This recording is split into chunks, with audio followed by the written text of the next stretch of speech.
नमस्कार, स्वागत है आप सभी का द फैक्ट इंडिया पर और मैं हूं आपके साथ पूजा जादव।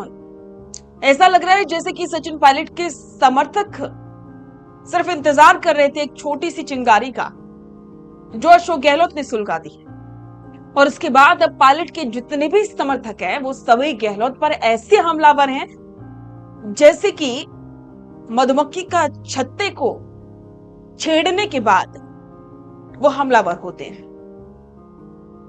सचिन पायलट के समर्थक रमेश मीणा ने अशोक गहलोत पर नार्को टेस्ट का बम फोड़ दिया है।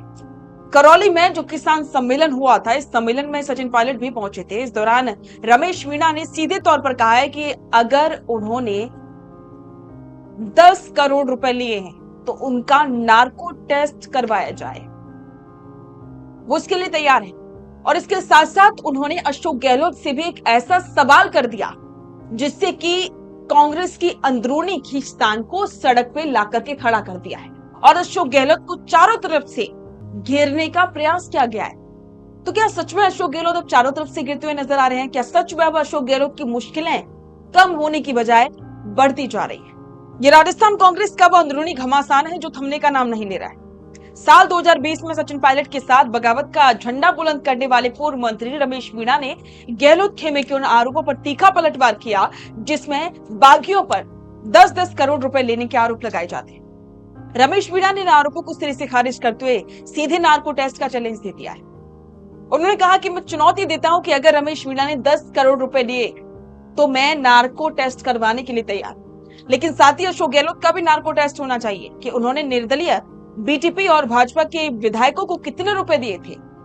हमारे पास भी इसके पूरे दस्तावेज हैं। अशोक गहलोत पर सीधा हमला बोलते हुए रमेश मीणा ने कहा कि जब भी कांग्रेस पार्टी आगे बढ़ना चाहती है या बढ़ती दिखाई देती है, जानबूझकर ऐसे आरोप उछाले जाते हैं। उन्होंने गहलोत के ट्रैक रिकॉर्ड पर सवाल उठाते हुए कहा कि उन्हें 3-3 बार मुख्यमंत्री बनाया गया, लेकिन उनके नेतृत्व में पार्टी को करारी हार का सामना करना पड़ा। यही नहीं, उन्होंने दिल्ली तक संदेश भेजते हुए राहुल गांधी से अपील की कि वे अपनी सलाहकारों का सही आकलन करें और पार्टी के ईमानदार कार्यकर्ताओं पर भरोसा करें। रमेश मीणा के तीरों से सिर्फ कांग्रेस के अपने नेता ही नहीं बल्कि सरकार के मौजूदा कृषि मंत्री डॉक्टर किरोड़ीलाल मीणा भी नहीं बच पाए।